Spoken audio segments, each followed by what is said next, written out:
Okay. Let's put these down.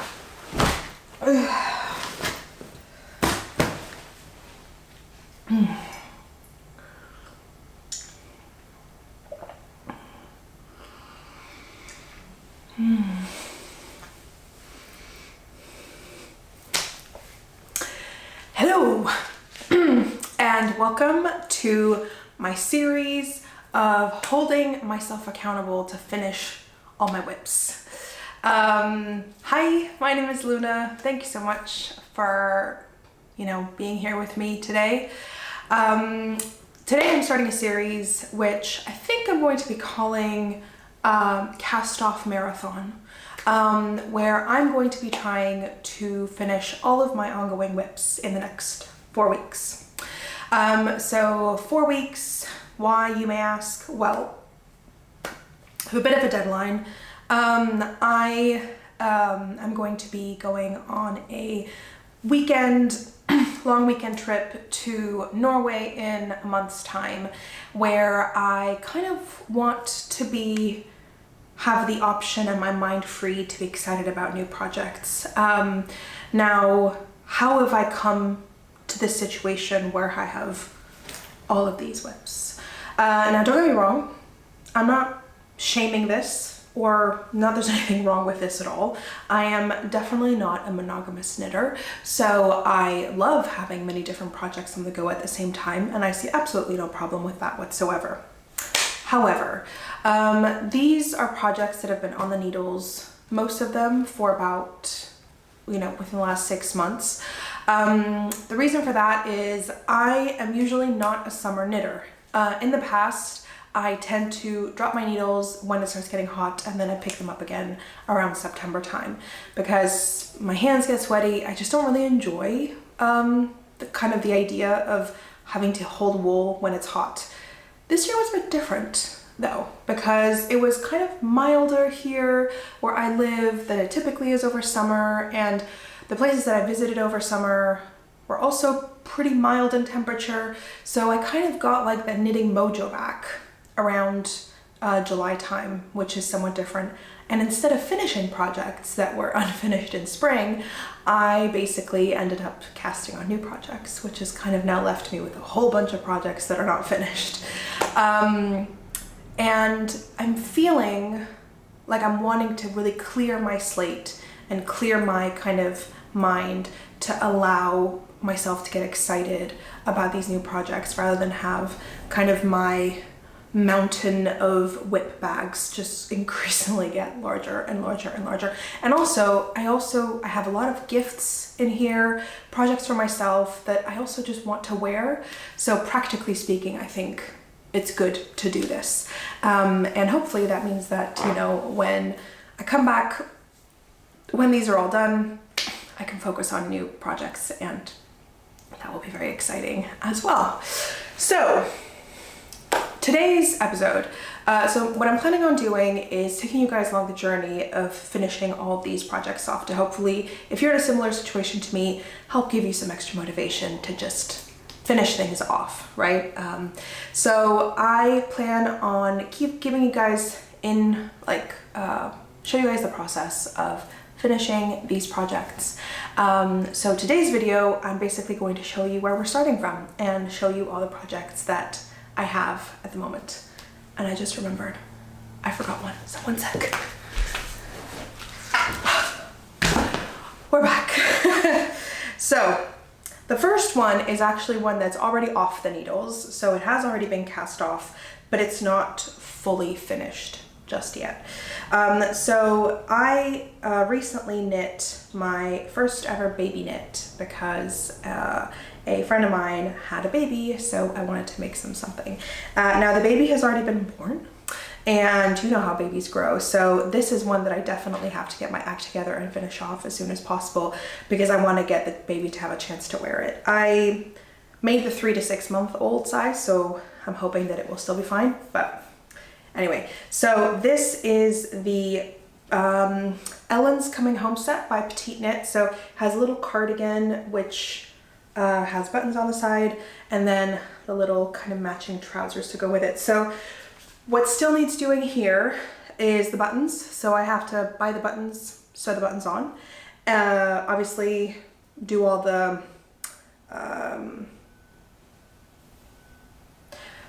total mind blank. I have to sew in all the ends, and then I have to add the elastic to the elastic waistband and then fold this down, sew it down, and then I think I need to do some, I need to join the stitches in the crotch area. But other than that, that's them done. But again, I'm feeling quite wanting to kind of get this sent off as quickly as possible so it can go to its new home. So I think that will be the first project that I will be finishing off. The way that I show them today is not necessarily the order in which I'll finish them, but I think I'm going to start from like least work to get done to most work to get done, I think. Okay, so that's that one done. Next ones will be a couple of pairs of socks that I'm working on, and all of them are gifts. So yeah, a little bit of motivation there as well. So these are gifts, socks for a birthday gift for a friend of mine. So my typical sock pattern is the vanilla cream sock pattern by Kay Jones from the Bakery Bears. I think I combine her pattern with the Crazy Sock Lady's vanilla sock pattern. I learned to knit socks from the Crazy Sock Lady's Magic Loop vanilla sock pattern. So I think I kind of combine both those patterns now. So yeah, so I finished one sock. As you can see, this person has a pretty large foot. And where I'm at now with this one is I am at the foot as well, and I'm just kind of going round and round and round until I get to the toe, and then I will do the decreases for the toe. Wool that I'm using for this, the yarn that I'm using for this is Lichen and Lace by, which is a Canadian yarn dyer so that's the blue and the red are Lichen and Lace, and then the orange, I realized as I was started to make them that I didn't think I was gonna have enough of the mini to do heels, cuffs, and toes. So I got this color by Bramble Ridge, I believe, also a Canadian yarn dyer. I got those while I was visiting Canada. And yeah, I really like the color combination, and I'm excited to get these finished so I can gift them and yeah, have my friend enjoy them once the weather starts getting a little bit cooler. The needles that I use, by the way, for pretty much all my socks are Chow the red lace ones, and 2.75. I know that's a little bit larger than people tend to use, but I have a pretty tight knitting gauge, so I've tried to use 2.5 millimeter ones before, and it just comes out really, really tight. So anyway, that's those. This beautiful little bag, and I have to gift these pretty soon, so I think this will also be one of the first things that I get finished, which will be exciting. Next one, which one do we do next? This one. This is another pair of socks that are also for a friend of mine that I also want to gift. There's no specific occasion for these, so a little bit less of a rush, if you will, to have to get these done. But regardless, they've kind of been on the needles for a while, so it would be nice to get them off the needles. So I'm pretty much finished with the first sock.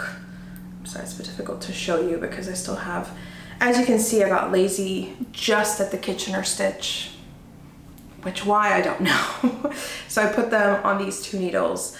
The yarn for this is a self-striping yarn.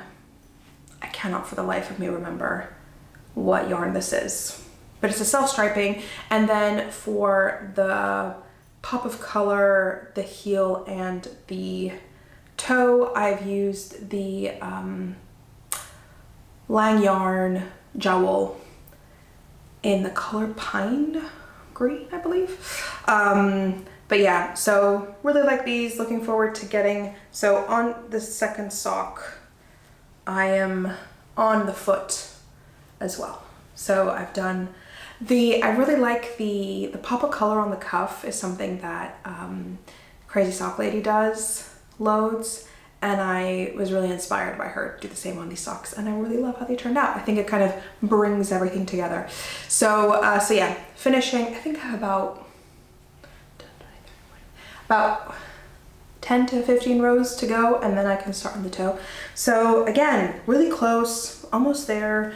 I just need to push through. I feel like I'm gonna say that after each of all these projects, to be fair. But yeah, I'm excited to gift those as well. You'll notice that I'm definitely a gift knitter. I started very much as a gift knitter. I only really started knitting for myself beginning of this year. I just feel like I'm so much more motivated to knit things when I knit them for other people, for whatever reason. So yeah, and I just love the reaction of giving when you gift it to someone, and then imagining that they're gonna like walk around in their day-to-day life and have something that you made for them. I find that quite special. So yes, excited about those as well. And then the last pair of socks is in this beautiful bag. And this is my first pair of more DK weight socks. So I'm knitting these on 3.75 as opposed to 2.75. And the pattern that I used for this is, I'm just trying to get it here, the Floofy House Socks, again by Kate Jones from Bakery Bears. Her pattern actually has a kind of lace motif running down through it. I didn't do that. I basically just bought the pattern to know how many stitches I should be casting on for the sizes when you're using thicker yarn. The yarn that I'm using is Rico Soft Alpaca, which contains acrylic, alpaca, and wool. I got this as a lovely gift from my best friend for my birthday a few years ago.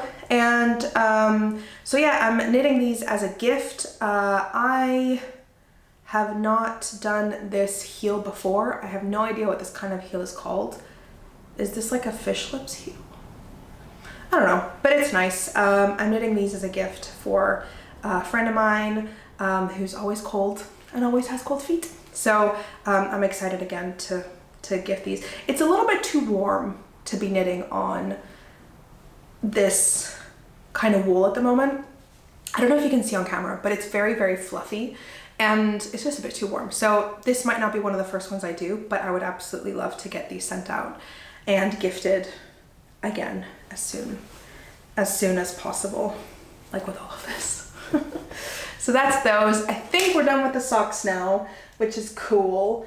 And now on to the larger projects. So the first one I'll go with is my first male project. That sounds wrong. The first project garment that I'm making for a man, which is always bigger. Like I find with men's projects, and especially if they like bigger sizes, you end up having to, usually ends up taking much more time. So this is it. Look at this beauty. I love it so much. So this is the Hanstholm. I have no idea if that's how you pronounce it, but the Hanstholm jumper by Petite Knit. And this is in Peer Gynt slate green. I have this thing, and I'm curious to see if there's many other knitters that are similar to me out there, which is I love casting out a new pattern. I love all the difficult bits. I love, when you have the increases and the German short rows and like the exciting bit of like getting the shape to start looking, when it starts kind of looking like what you're gonna end up with. And the minute that you kind of get to the point where you're just going round and round in circles and you kind of get to the more mindless part of it, that's when the urge starts coming up of starting something new, because I'm kind of craving that challenge of creating something new again. I kind of get a bit bored with it. And you'll notice a bit of the pattern in all of these. So also they become larger and bulkier, so taking them with me on the go is a little bit harder and a bit more of a challenge. So But anyways, this one is pretty much there. I think I have a few more centimeters to do till I get to the rib, and then I'll cast off the bottom, and then I'll do the arms. This one's pretty straightforward. There's no like mental block for me on this or anything. It's just that, yeah, I kind of put it down because I wanted to do something a bit more complex. I was looking for a different type of knitting, if that makes sense. So, so yeah, but this is a gift. And I really want to gift it sooner rather than later. So so yeah, I'm excited to finish this one off and gift it. Oh, I would just mention the needles I'm using on this one are the Luca needles driftwood 5mm. Yeah, I kind of switch back and forth between wood and metal needles, kind of depending on how I'm feeling, what the project calls for me for. Anyway, so that's that one. So let's put that one back. Oop. Getting there, about halfway there now, which is good. So the next one is which is in this really big bag, my beloved April cardigan by Petite Knit. Now, you're going to notice a theme here. I am a very big Petite Knit fan. I love her style. I'm a very big fan of block color, basic shaped, kind of A-line shaped fall garments. That's kind of what I like to wear. It's my style. So I really love what she does. I like her patterns as well. I think they're well written and they're easy to understand. Her balloon jumper was actually the first pattern that I ever knit, and so I got used to her kind of style pretty quickly. But yeah, I love it. And this was actually the first garment that I cast on for me. And I got inspired to cast this one on because Jonna from Knit Together with Kim and Jonna on YouTube, she has this, and I don't think it's the exact same blue, but in like a blue color similar to this, and it looks amazing on her. So I was very inspired to make one as well. By the way, I love Knit Together with Kim and Jonna, so I thoroughly recommend them as a viewing, as a podcast if you're looking for a new one. Really love them. So where am I with this? Quick stats on the product, on the wool that I'm using. So I am using the recommended wool, so Sunday by Santa's Garn along with Tin Silk Mohair, both in the dark blue sky color, I believe, which I don't know if it's exactly the same blue as what the sample and what Petite Knit used for the swatch, the sample garment that she made, but anyway, it's a similar kind of blue, and I love it. I love it, and I'm going to tell you why. This is one of these projects where I got a bit stuck, and it was because there was something I had to do that was a bit difficult that I got a little bit demotivated to work on it, and therefore I moved on to something else. So what's left to do for me here is I need to finish the sleeve, I need to do a sleeve, and then I have to do the button band. So the button band that's recommended in the pattern is a ribbed button band that you do by just picking up all the stitches and working up a rib for a certain amount of like centimeters, making buttonholes as you go, and that's it. You cast off and you're done. I don't mind the look of that, but I saw that Handmade by Florence, and I'm pretty sure that's the name of her channel. She made the April cardigan, but she made a modification where she put a double knit button band instead of a ribbed, and I much prefer the look of that than the ribbed button band. So she has a tutorial on how to do this, and I know that it's probably quite straightforward and it's not that difficult, but it requires a little bit of work, as in a little bit of time, to do a gauge swatch, make sure it matches with the gauge of your garment so that when you're adding it, you're not kind of like either scrunching it or stretching it, like it has to fit with what, you know. So I just haven't had, I think at the time, I just didn't really have the mental space to try and figure that out. And already thinking ahead of that made me stop on the sleeves, which make sense. So I'm going to focus on finishing the sleeves, and I'm going to then do the button band, or maybe I'll do the hard part first so that like unblocks me, and then I'll do the sleeves. We'll see what I prefer to do in the moment. But yeah, so I love it. This is one where like I can't wait to have this in my wardrobe, so I kind of just have to get over it and just do it, you know? Just do it, just make it. But yeah, so I'm excited to finish this, and that's definitely one of the ones that I'm going to prioritize, she says. I'm probably gonna say Red Age Garments, aren't I? But yeah, I'm really excited about getting this one done. And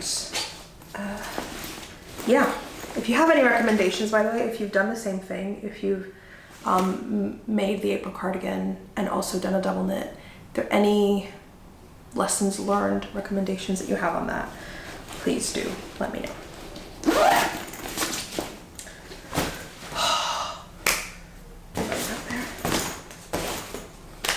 All right, we're getting there. I think we have 3 more garments to go, so let's get through those. So this again, a little bit of a pattern in there. This again is one of the patterns, one of the projects where there was something difficult that I had to do. And I think this was kind of at the same time as I was making the April cardigan, so I don't know what was going on. Maybe were we moving or something? I think something was going on, which meant that I just didn't feel like I had the space mentally to figure things out, which are probably not that all that complex. So this baby, look how beautiful she is. Oh, this is a thing, right? Is there like so many pretty much finished objects? They're just all sleeveless.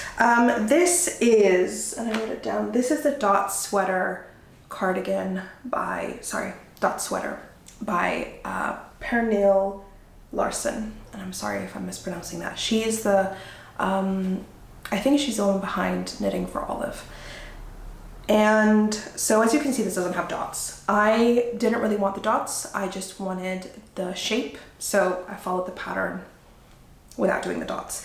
And it's this beautiful, beautiful red color. I'm using the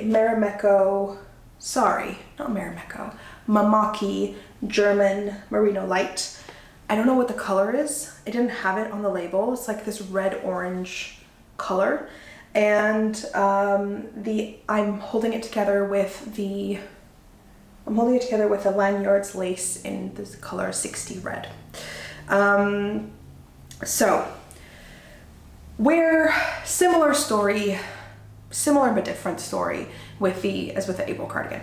So where things stopped was the cast off for the rib.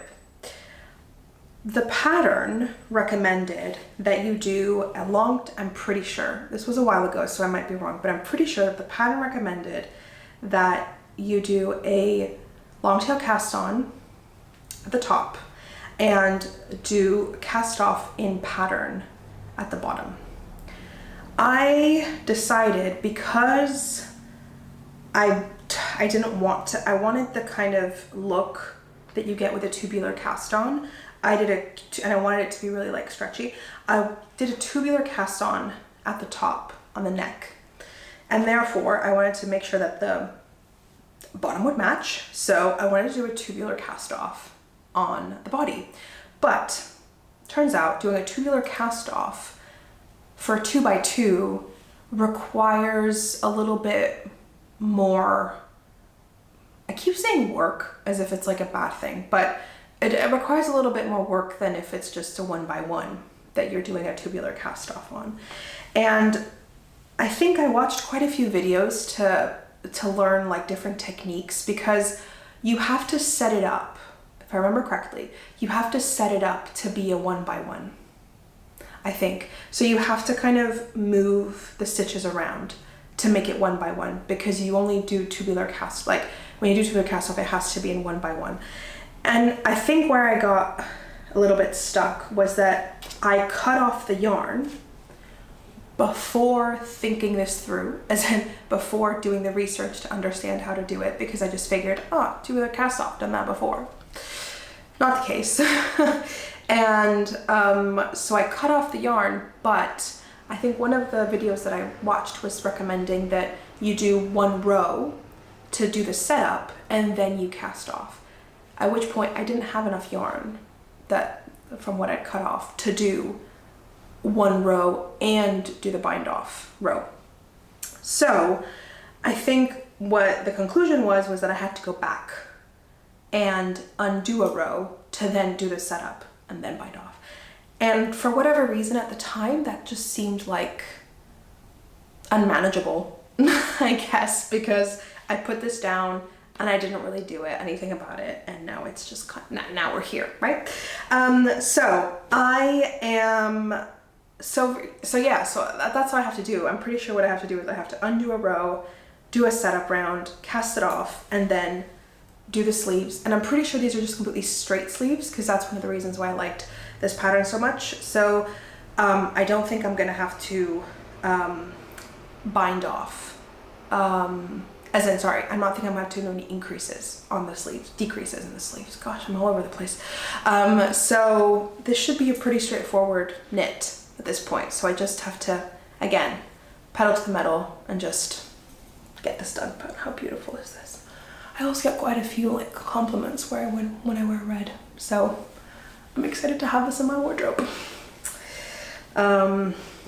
So yes, that is my second for me sweater. Actually, everything left now, the second half, is for me, which is exciting because I'll have nice new jumpers for when it starts getting a little bit cooler.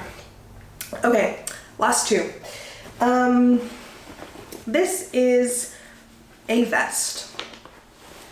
This is my version of the Weekend Slipover V-neck by Petite Knit. Now this was a project that I started mostly because I wanted to do something with this yarn. I bought the Sunday yarn by Sanus Garn in the color Pearl Gray, I believe. Yeah, and it wasn't, I bought it with a silk mohair, a gray silk mohair to go with it, but gray isn't really like my color, I don't think. So I decided to take the Sunday and then put it together with something else and make something different. So I found the Kremka alpaca lace, I believe that's right. Yeah, Kremka baby alpaca lace in the color Anthracite, and I'm holding both yarns double. So I have 4 strands that I'm carrying at once. And I used the pattern of the, as I mentioned, the Weekend Slipover V-neck by Petite Knit because I think I had the same stitch gauge. I'm pretty sure I did not have the same row gauge because that's a deep V. I don't know about you guys, but that's a deep V. So, and I had to start the rib like, oh, I don't know if I can show that, pretty high up because it was just, I tried this on, I was like, if I make this the length that it recommends, it's just gonna be way too long. So, yeah, so I have no idea how this is gonna turn out. I'm really hoping that when I add the kind of the neck and the arms, that it'll all kind of work itself out, because I mean, it's this V-neck is almost touching my belly button at this point, so we'll see. But no, I'm really excited about this. I really like the marled effect that these two yarns, the combination of them, really like that. And it feels soft, soft, soft. It has a lot of drape, as you can see, but yeah, I feel like this will be great for work or every day, weekend, whatever. And I really like vests and slip over type of things. So, and the great thing is no sleeves. So there should be another one that once I finish off the rib, cast off, it should really be quite straightforward. So excited about this. Again, see, like thing about all these things is maybe I can. I'm just trying to gauge whether I think I can actually finish these in 4 weeks. But I'm just thinking there's like only a little bit left in each one. So really, if you put it all together, like, doable, right? We'll see. I guess we'll have to find out. Last but not least is my latest cast on. Well, one of my latest cast on from this summer. And it is my first attempt at brioche, which brioche is one of those things that I'd heard a lot about, really intimidated me. Loved the end result, but again, based on how different podcasters and people on YouTube talk about brioche, I was like, oh no, I'm not. That seems way too complicated. It's really not. If you're someone who's wanting to start, like, try brioche and you're just a bit intimidated by it, it's really very simple. And once you get it, and you do the same thing over and over again. And the beautiful thing about brioche is that it actually looks the same on both sides, which I didn't know. So there you go. A little bit of extra motivation if you needed it. So the reason why I learned to do it actually is because I really wanted the product. So I wanted the Agnette cardigan by, again, Petite Knit. Very much in cardigan fever at the moment because I felt like I'm really missing cardigans from my wardrobe. I have quite a few cardigans in my queue for after I finish all of these as well, because I feel like I have a lot of jumpers, but I don't really have a lot of cardigans. So that's why I'm making them. So I'm at the stage, this one is a little bit not at the kind of as progressed as all the other ones. So I'm at the stage now where I've just connected the 3 parts. So you kind of start with the back, then you do the 2 sides, and then you join them together. The reason why I haven't progressed much further with this is because I have to make a decision. I have to make a decision as to whether I want to make buttonholes or I'm going to use popper buttons. I'm in 2 minds. On the one hand, buttons are nice, they can look nice, but my concern, on the one hand, I like the idea of not having to worry about making buttonholes, so the maybe somewhat lazier side of me is like, would be nice to just be able to go back and forth and not have to worry about positioning buttonholes. And then there's the other side of me, that at the same time, I also like, I think I might like the look of having the button band laying over the button band like this, and that could be quite nice as well, because most cardigans have buttons. They don't have, especially the ones that I have, don't have poppers.